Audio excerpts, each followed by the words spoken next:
Pas de tabou, on a dit. J'ai envie de faire caca tout le temps. Un sac devant, un sac derrière, j'ai couru comme ça. Aïe, je l'ai vite mis sous la table. J'ai couru aux toilettes, j'ai pris un sopalin, je l'ai vite lavé.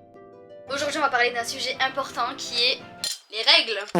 J'ai l'impression que sur YouTube et sur tout autre réseau, on n'a pas des femmes qui parlent des règles sans tabou, mais véritable, vraiment sans tabou. J'ai l'impression que chaque personne est différente, c'est normal, mais j'ai l'impression que pas mal de gens, une grosse partie de la société, pensent que les règles c'est dégueulasse. Pas du tout, c'est juste du sang en fait. Comme quand tu te coupes, c'est pas dégueulasse d'avoir du sang. Certes, ça vient d'un autre endroit que ton bras ou machin, mais c'est le même sang qui circule dans ton corps. Donc en fait, j'ai envie de parler sans tabou aujourd'hui et expliquer un peu ce que c'est pour les personnes qui savent pas. Les jeunes filles qui me regardent, parce que j'ai envie d'avoir cette responsabilité, parce que je l'ai vécu et j'ai envie de faire comprendre, d'apprendre à certaines jeunes filles, ou même à des filles plus grandes qui ont mon âge, que les règles ce n'est pas du tout tabou et qu'il faudrait arrêter de rendre ça tabou alors que toutes les femmes ont leurs règles. Bon, mis à part celles qui ont des maladies bien sûr, mais toutes les femmes ont leurs règles et il faudrait qu'on arrête de repousser ça et juste vivre avec. Certes c'est super compliqué, mais il y a des astuces pour vivre avec. Voilà, donc dans cette vidéo on va un peu parler de qu'est-ce que c'est les règles, qu'est-ce que j'en pense, les astuces que j'ai, et je vais vous raconter aussi des anecdotes que j'ai eues avec mes règles, et je peux vous dire que j'en ai eu énormément. Déjà les règles c'est quoi?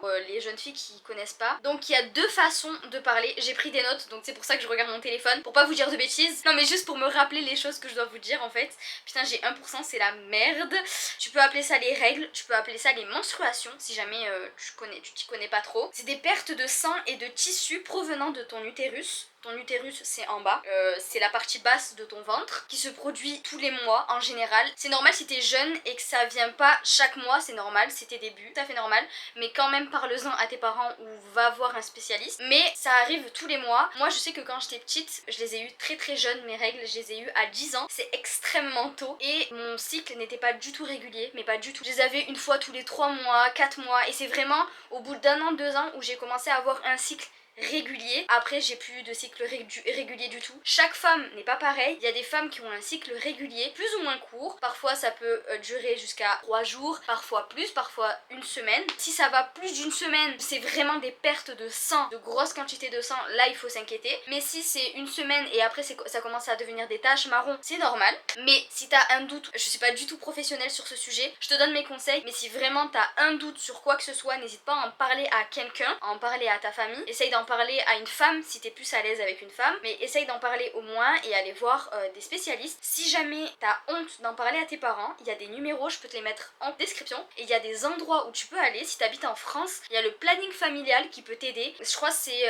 pour les jeunes de moins de 25 ans, ils peuvent t'aider si t'as pas de carte vitale je crois, et même si t'as une carte vitale en général c'est anonyme, tu n'as pas à donner ton nom, ton prénom, ton adresse, tu vas, c'est en mode anonyme, ils te mettent un autre truc sur ta carte vitale je crois, et tu peux parler de tout et n'importe quoi, de sexualité. Il y a des sages-femmes là-bas aussi, ils peuvent te faire la pose d'un stérilet, ils peuvent te donner des conseils, donc n'hésite pas à y aller là-bas. Si jamais il y a vraiment personne autour de toi avec qui tu peux parler, moi j'y suis allée déjà au planning familial et ils sont au top. Ça dépend où tu vas, il peut y avoir des gens nuls de partout, c'est normal, mais ne te crée pas une barrière, tu vois. Exemple, si t'as eu une mauvaise expérience avec une personne, ça veut pas dire que toutes les personnes sont comme ça, tu vois. Exemple avec les sages-femmes ou avec les gynécologues, c'est normal, parfois le feeling ne passe pas. Si jamais vous habitez sur Marseille et que vous avez des gynécologues ou des sages-femmes à conseiller dans les commentaires, n'hésitez pas, ça pourrait grave aider certaines filles d'entre nous. Même moi j'ai trouvé une gynécologue qui me correspond, qui est sympa, qui est vraiment très gentille. Désolée je peux pas vous dire parce que c'est vraiment très proche de chez moi, mais vous allez en trouver, c'est sûr et certain. Il y a vraiment énormément de personnel à ce sujet et je suis sûre et certaine que vous allez trouver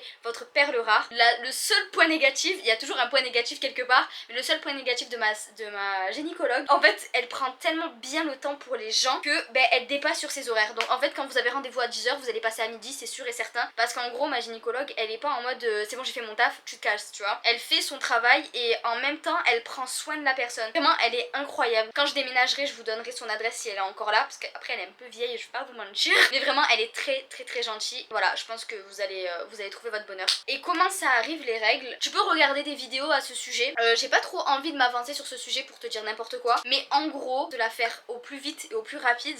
En principe au collège ils te la prennent en SVT. Alors en gros gros ton ovule elle se dirige vers les trompes, t'as l'utérus et t'as des trompes, et en gros l'ovule il monte dans une des trompes, comme ça au moins le spermatozoïde il vient rejoindre l'ovule pour former un enfant. Pendant ce processus là, ton corps prend tout ce qu'il a besoin dans ton sang pour faire grandir un bébé dans ton ventre. Mais franchement je t'explique ça avec de grosses pincettes, mais je t'invite sincèrement à aller voir une vidéo qui t'explique très bien comment ça se passe, mais moi je t'explique vraiment très rapidement. Quand il n'y a pas de spermatozoïde qui arrive à l'ovule se détruit. Au bout de quelques jours, il se détruit, il explose. C'est pas vrai, non, juste il se détruit. Et voilà. Et donc en gros, t'as pas eu de bébé, donc c'est pour ça que t'as tes règles. Et c'est pour ça que des femmes, je sais pas trop si je peux te le dire, parce qu'en fait, ça dépend en fait de la tranche d'âge que tu as. Mais bon, on a dit qu'il y avait pas de tabou, ok? Il y a pas de tabou entre nous, d'accord? Et c'est pour ça qu'il y a des femmes, quand elles ont pas leurs règles pendant le mois, elles ont peur parce qu'elles se disent je suis potentiellement enceinte. Ça veut rien dire, hein, parfois, comme j'ai dit, ton cycle il est pas... Exemple, moi, j'ai pas eu mes règles pendant un mois, c'était l'année dernière, j'étais partie voir une sage-femme, et elle m'a expliqué comme quoi c'est normal, quand t'es stressée, tu peux ne pas avoir tes règles. Si t'as un gros stress, si t'as des émotions super fortes ce mois-ci, eh ben tes règles peuvent ne pas arriver. Ou alors peuvent durer plus longtemps, peuvent durer moins longtemps. Ça dépend en fait, c'est vraiment comment ton corps est à ce moment-là, tu vois. C'est normal, il faut juste aller voir une personne, il faut pas être timide, il faut pas avoir peur. C'est normal, toutes les femmes l'ont, vraiment toutes les femmes, ta maman, ta grand-mère, c'est vraiment pas tabou et c'est pas du tout sale. C'est comme moi la première fois que j'avais eu mes règles, donc j'étais en primaire parce que j'avais 10 ans en fait à ce moment-là, et en gros c'est la première fois où je sentais l'odeur des règles parce que j'avais pas l'habitude. T'as pas l'habitude à avoir, quand tu commences à rentrer dans ce cycle d'adolescence, puberté, tu commences à avoir des odeurs dans ton corps, c'est normal, tu commences à sentir des aisselles, tu commences à beaucoup transpirer, tu commences à avoir des odeurs corporelles qui sont beaucoup plus fortes que quand t'étais plus jeune. Et donc moi c'était la première fois que je sentais l'odeur des règles autant forte, et j'étais tellement stressée. J'étais là, j'étais à côté d'un garçon en plus parce que c'était des tables de 2 par 2, et j'étais en mode il va sentir, c'est obligé. En fait tu vois, t'es vraiment dans cette phase où c'est plus, tu contrôles plus en fait, parce que tu contrôles pas l'odeur, tu vois, et c'est normal, même si tu te laves, c'est normal. Et d'ailleurs on va arriver sur ce point là, quand tu te laves, ne te lave pas comme si tu étais sale, faut pas que tu te laves au Karcher, parce que je sais que j'ai vu des vidéos, mais c'est un truc de fou, c'est abusé. Il y a une femme un jour, elle avait fait une vidéo et elle avait dit comment se laver quand on a nos règles, et en gros la meuf elle a pris, donc ça va être très il faut rester assis, vraiment bien se renseigner, et il faut pas suivre ces gens là, parce que tu vas avoir confiance en cette personne parce que peut-être qu'elle a eu beaucoup de vues, je sais pas moi, tu peux avoir confiance en Squeezie parce qu'il a beaucoup d'abonnés et parce que tout ce qu'il dit est vrai. C'est pas vrai, pas tout ce qu'il dit c'est vrai, donc il faut vraiment bien se renseigner sur un sujet. Il faut pas que tu écoutes une personne, il faut que tu écoutes plusieurs personnes. En gros la dame elle disait comment laver ses règles. Tu prends du savon, tu le mets sur tes doigts et tu le rentres, mais c'est vraiment abusé. Elle a dit tu le rentres et tu fais des va-et-vient pour nettoyer les parois. Ne fais jamais ça. À l'intérieur de ton corps, tu as des bactéries, mais qui sont bonnes pour ton corps. Des bactéries qui sont là pour nettoyer. C'est des bactéries. Le corps, il est bien fait. Le corps est bien fait. Il s'auto-lave. Exemple, une fois dans le mois, tu vois que sur ta culotte, tu as des taches blanches. C'est normal, c'est parce que ton vagin se lave, en fait, tout simplement. Et tu vois que t'as pas besoin d'aller à l'intérieur pour le laver. Ton vagin se lave tout seul parce qu'il est bien fait. Tu peux laver tout ce qui est à la paroi d'en bas, mais ne jamais aller à l'intérieur. Ne jamais aller à l'intérieur. C'est vraiment horrible. Horrible. Et d'ailleurs, en parlant de ça, ne mets pas un savon agressif pour en bas. Moi, avant, je me lavais avec du DOP, un enfer. J'avais des infections urinaires tout le temps, c'était un enfer. D'ailleurs, les infections urinaires, ça arrive comment? Ça peut arriver très vite, une infection urinaire. Je sais pas, moi, t'as porté une culotte toute la nuit, le matin tu te lèves, ça brûle en fait quand tu fais pipi. Ça brûle, t'as l'impression de pas avoir fait pipi en entier. C'est horrible les infections urinaires, c'est juste trop chiant en fait. C'est pas grave, hein, c'est pas grave, tu vas voir à la pharmacie. Tu vas voir la pharmacie, te donne soit une pommade, soit je sais plus quoi, bon je me rappelle plus, mais bref, soit il te donne un médicament, je suis pas très sûre du médicament, mais il te donne un truc.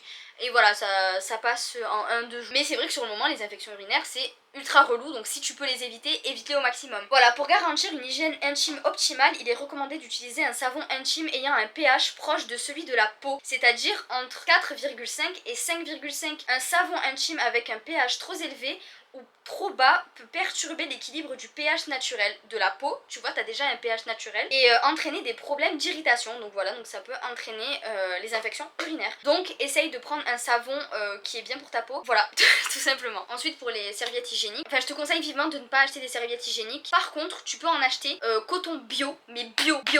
Pas prendre des serviettes hygiéniques où il y a des pesticides. Donc vraiment, je te conseille fortement, je vais te montrer un truc, 2 secondes j'arrive. Je te conseille fortement d'acheter, c'est pas du tout un partenariat, par contre je commence à avoir mal au ventre.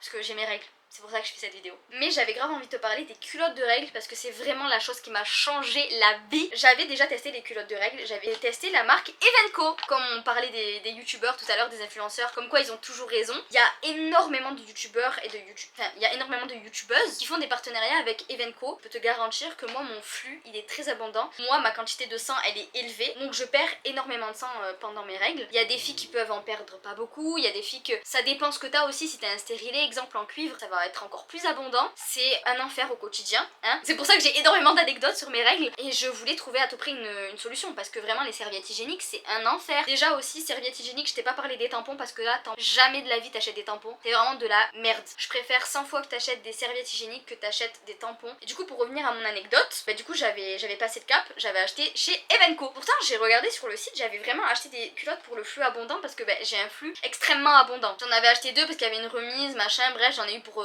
30 et quelques euros. Donc j'achète mes culottes, je les reçois, je suis toute la notice, hein, je suis la notice et tout. Je me dis, bon, si tout le monde en a parlé, ça veut dire que c'est top du top. Donc ce que j'ai fait, c'est que je les ai portées au lycée. Comment vous dire que je me lève, je me dis putain, c'est mouillé quand même. Je me dis bon, peut-être que ça a coulé. Heureusement que j'ai dit madame, est-ce que je peux aller aux toilettes? Je vais aux toilettes, je regarde en bas. Ça avait coulé sur mon pantalon. Je sais même pas s'il y a des gens qui ont vu. Mais comme je vous ai dit, en fait, vraiment arrêtez de rendre ça tabou. Si vous voyez une femme avoir ses règles, je parle aux femmes et aux hommes parce que vous savez que même les femmes, parfois elles sont en mode ah mais elle s'est tachée et tout. Mais sois plus gentil avec genre ton propre camp, genre je sais pas, c'est trop bizarre.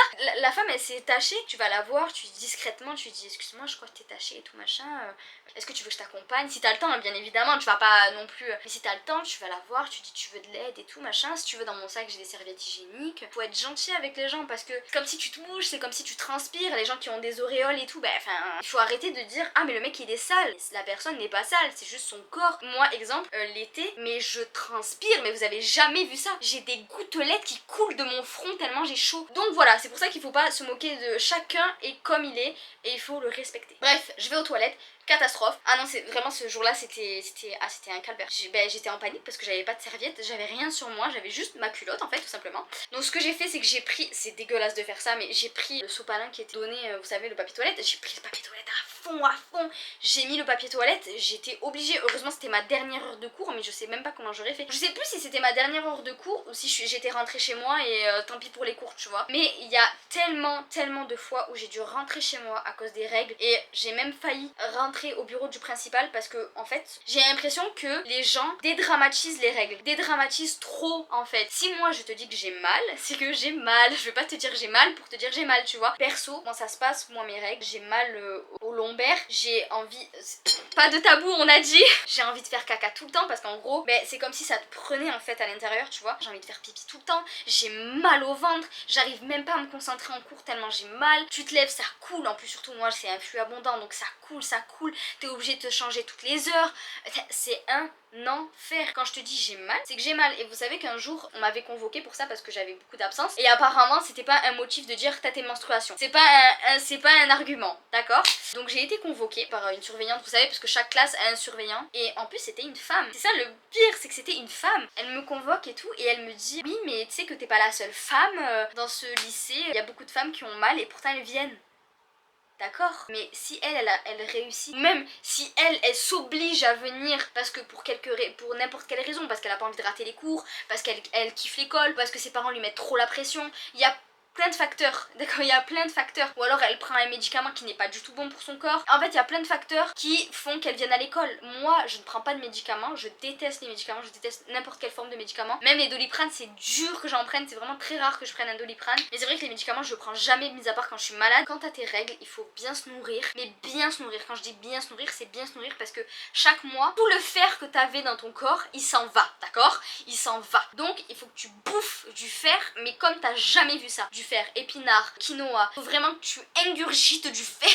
Voilà, en fait il faut très bien se nourrir, il faut avoir une alimentation irréprochable. Et tu vois c'est ça le problème, c'est que si t'es étudiant, t'as pas les thunes, t'as pas machin, à un moment je peux pas venir à l'école, tu vois. Ce qui me fait rire avec cette mentalité, c'est que tu prends ton médicament et tu fermes ta gueule, tu vois, alors que c'est pas du tout comme ça en fait. Il faut arrêter de prendre des médicaments pour tout et n'importe quoi, il faut arrêter de prendre des médicaments pour avoir l'énergie, il faut arrêter de... Non, nourris-toi bien. Le matin tu prends un bon déjeuner avec bien de vitamine C et tout, bon petit jus d'orange d'orange. Même si t'aimes pas le jus d'orange, prends un truc qui va te rebooster, un bon fruit, mange des fruits, ça va te remplir le ventre, tu vas être déter toute la journée, sache-moi je te le dis. J'ai pas le temps moi perso, mais si toi t'arrives à avoir le temps, nourris-toi bien. Et tu vois, le problème c'est que dans cette société, on a tellement pas le temps de prendre soin de nous qu'on est obligé de prendre des médicaments en fait, alors que tu peux clairement trouver ça dans la nature, tu vois, et que ce soit vraiment beaucoup plus sain pour ton corps qu'un médicament. Et pour revenir aux culottes, je sais pas si je m'éparpille, j'espère que la vidéo elle est bien parce que franchement j'essaye d'être le moins tabou possible et de donner vraiment tout ce que je connais sur ça. Et du coup j'étais vraiment dégoûtée pour les culottes, donc je me suis dit soit c'est la marque qui est pas bonne, soit c'est vraiment les culottes ne sont pas faites pour les flux abondants. Et j'étais trop dégoûtée de ça parce que je crois que les youtubeuses qui font la promo de cette marque, elles ont un flux modéré je pense. Je me suis dit bon on va retester. Et je suis partie à Carrefour et j'ai voulu tester une marque au hasard, franchement j'ai pris la culotte la moins chère. J'ai vu flux abondant, je me suis dit ok c'est pour moi, j'espère que ça va marcher. Et j'ai pris une culotte de chez Dim. J'en ai pris une seule parce que je me suis dit je vais pas faire la même erreur. Je la porte. En plus c'est du bio hein, c'est du coton bio et tout, organique, ça tient 12 heures. 12 heures, vous imaginez 12 heures. Mais quand je vous dis ça m'a sauvé la vie, ça m'a sauvé la vie. Je me suis dit non c'est pas possible, faut que j'en achète plus. Je suis repartie à Carrefour le lendemain ou une semaine après. Quand je vous dis j'arrive, je l'ai payé 20 € la culotte. J'arrive, je vois il y a une promo sur la culotte. Je comptais en acheter qu'une hein, parce que 20 € tu vois, je peux pas les sortir tous les jours. Je vois quoi? La culotte à moins 50%, j'en ai pris deux. Quand je vous dis j'en ai pris deux. Donc c'est pour ça franchement elle est super bien cette marque. En plus parfois il y a des promos, t'en as deux pour le prix d'une. Franchement incroyable, vraiment cette marque incroyable. Quand je vous dis que mon flux, les filles, quand je vous dis que mon flux il est abondant, c'est qu'il est abondant. Je vous mens vraiment pas sur ce point là. Donc si vous êtes comme moi à avoir un flux extrêmement abondant, prenez ces culottes, elles sont incroyables. Vous m'en direz des nouvelles, franchement elles sont incroyables. D'ailleurs moi je les lave à la machine à laver, je les mets en quotidien. Moi j'ai une machine Samsung, je mets en quotidien. Vous pouvez mettre coton, mais coton ça met 3 heures, c'est bon on va pas faire une machine de 3 heures. Je mets quotidien et je mets à 40 degrés. Il te propose 30, j'ai pas 30 sur ma machine, j'ai que à froid et à 40 degrés. Donc je mets 40 parce que bon il faut quand même laver un peu chaud, pas avoir de bactéries etc. Donc je mets à 40 et je mets le moins de tours possible. Il y a je crois 200, 400 et 1800 je crois de tours. Moi je mets 400. Comme ça, moi, ça lave bien. Et franchement, elles sont toujours incroyables, les culottes. Ça doit faire 2 mois, je les ai, mais incroyables. Franchement, incroyables. Je vous les conseille à 1000%. Ça se présente comme ça, il y a plusieurs couches. La première, c'est matière en coton qui attrape le liquide en contact direct avec la peau. Donc, ce qui est en contact direct avec la peau, c'est du coton. 2, piège le liquide grâce à un tissu éponge. Donc, juste en dessous ça, il y a un tissu éponge qui piège le liquide. En la troisième couche, il y a une couche imperméable qui retient le liquide, évitant les fuites. Et la quatrième couche, matière extérieure qui limite les odeurs. Et j'ai pris, je crois, une taille en dessous de moi parce que j'avais trop peur de me tromper sur la taille, donc j'ai pris un petit peu en dessous. Elle me serre un peu, mais je préfère que ça serre enfin un petit peu. Non mais franchement, je préfère que ça serre un petit peu que porter des serviettes. Vous savez que quand je portais des serviettes hygiéniques, la serviette sur le côté, ça je comprends pas quoi les marques, surtout pour des culottes. Exemple avec la culotte Evenco, sur le côté, je sais pas si j'en ai une là. Non, je crois que j'en ai pas une. Ah purée, elle est sur mon bureau. En gros, sur la culotte, il y a de la dentelle. La pire chose à prendre. Je vous conseille à 1000% des culottes comme ça où le tissu il est net. En gros la dentelle, quand le sang sèche dessus, ça... Un couteau, ça me faisait des boules de chair sur la cuisse tellement ça me faisait mal. J'étais obligée de marcher comme un canard. Voilà, je pense qu'on a fait le tour sur les règles. Dernière anecdote que j'ai à vous raconter sur les règles, c'est quand j'étais dans un centre commercial. Comme je vous ai dit, mon flux il est extrêmement abondant et il est pas du tout régulier. Donc je ne sais pas quand je vais avoir mes règles. Après, tu commences à le savoir petit à petit que t'as tes règles parce qu'à force ton corps il te le fait comprendre. Je commence à avoir mal à la poitrine, je commence à avoir mal en bas du ventre. Ça dépend, comme j'ai dit, ça dépend de chaque femme, mais tu commences à avoir un peu de nausée, tu commences à te sentir un peu plus fatiguée. C'est normal que quand t'as tes règles tu dormes beaucoup plus longtemps. Et voilà, ça m'a changé la vie économiquement parlant. Confort, mais le confort incroyable, tu dors avec, la nuit tu te réveilles pas dans une mare de sang. Pour cette anecdote, il me reste 3%, je vais me bouger le fion. Donc j'étais à Primark, je me rappelle, je me regarde sur le miroir, je sais plus ce que je voulais voir sur mon jean, mais j'étais toute seule hein. Je sais plus ce que je voulais voir sur mon jean, je me tourne, je vois une tache de sang. Que valeur. Ce que je fais, ni une ni deux, je cours, je vais voir ma mère parce que ma mère elle était en bas en train de boire un petit café. Je la bouge, je lui dis maman il faut vraiment qu'on aille à la voiture et tout. Elle était là, attends je finis mon café. Du coup j'ai dû attendre qu'elle finisse son café. Je peux vous dire que j'ai tapé mon meilleur sprint jusqu'à la voiture. Au final elle me dit ne t'assois pas, je vais mettre un sac Carrefour parce que là ma belle était en train de couler à fond. Je m'étais pas rendu compte. En fait avant je portais des jeans skinny. La pire erreur, la pire erreur. Vraiment le truc ça me coulait sur les cuisses, c'était une horreur.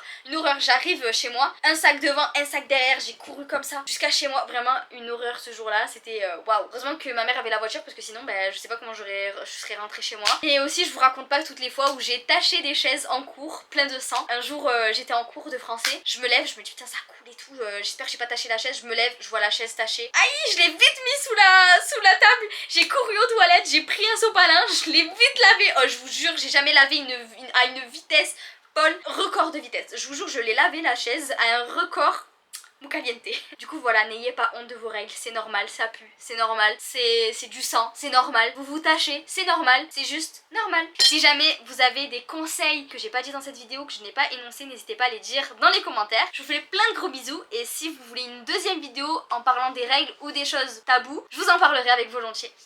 Bisous.